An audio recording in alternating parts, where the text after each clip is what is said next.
کچھ لوگ ایسے ہوتے ہیں جن کی زندگی قرآن و سنت کے مطابق گزرتی ہے اور ان کی وفات پر ہزاروں لاکھوں لوگ ان کی ایمان کی گواہی دیتے ہیں اور اس دنیا سے ایسے جاتے ہیں کہ اللہ ان سے راضی ہوتا ہے اور وہ اللہ سے راضی ہوتے ہیں۔ عالم اسلام کی معروف شخصیت اور ترکی کے صدر رجب طیب اردوان کے پیر شیخ محمود آفندی کا تقریباً 93 برس میں انتقال ہو گیا ہے۔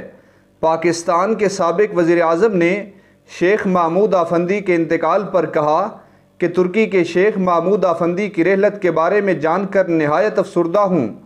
انہوں نے نہایت کٹھن حالات میں دین و سنت کا احیا کیا اور ترکی سمیت دنیا بھر میں کروڑوں لوگوں کو متاثر کیا۔ ان کا وصال امت کے لیے ایک عظیم نقصان ہے۔ 93 سال کی عمر پانے والے محمود آفندی آخر کون تھے؟ ترکی کی سنی اسماعیل آغا کمیونٹی کے روحانی پیشوا اور ترک عالم دین محمود عثمان نقشبندی 93 سال کی عمر میں وفات پا گئے ہیں۔ ان کی وفات کی خبر کے بعد بہت سارے لوگ ان کے بارے میں جاننا چاہ رہے ہوں گے۔ اس وقت پوری دنیا سے لوگ اس بارے میں سرچ کر رہے تھے کہ محمود آفندی آخر تھے کون، جن کی وفات پر ترکی کے تمام حلقے سوگ منا رہے ہیں۔ محمود آفندی نقشبندیہ کے خالدیہ سلسلے سے تعلق رکھنے والے تھے، جو استنبول کے ایک اسپتال میں انتقال کر گئے ہیں۔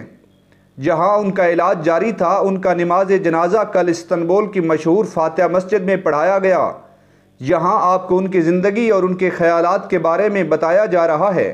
محمود عثمان 1929 میں ترکی کے شہر تربزون میں پیدا ہوئے۔ اپنی جوانی تک وہ قریبی گاؤں کے علماء کی صحبت میں بیٹھتے رہے اور درس لیتے تھے۔ 16 سال کی عمر میں انہیں دینی تعلیم و تدریس کی سند دے دی گئی تھی۔ سند کے بعد انہوں نے اپنے گاؤں میں درس دینا شروع کر دیا۔ ترکی میں اوائل جوانی میں دینی درس و تدریس کی سند ملنے والے وہ واحد شخص تھے، حتیٰ کہ ان کی شادی بھی 16 سال کی عمر میں ہو گئی تھی۔ 1952 میں ان کی ملاقات شیخ علی حیدر آفندی سے ہوئی۔ فوجی لازمی تربیت حاصل کرنے کے بعد علی حیدر آفندی نے انہیں اسماعیل آغا مسجد میں بطور امام کام کرنے کی دعوت دی۔ محمود آفندی نے 1954 میں امامت کے یہ فرائض نبھانا شروع کیے اور 1996 تک یہ ذمہ داری ادا کرتے رہے۔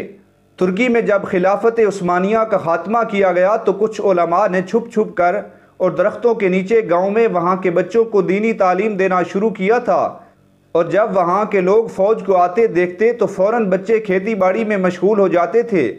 یوں محسوس ہوتا تھا یہ بچے کوئی تعلیم حاصل نہیں کر رہے۔ ان طالب علموں میں یہ شیخ محمود آفندی نقشبندی بھی شامل تھے۔ اس طرح دینی تعلیم حاصل کی، پھر وہاں سے شہر کا رخ کیا۔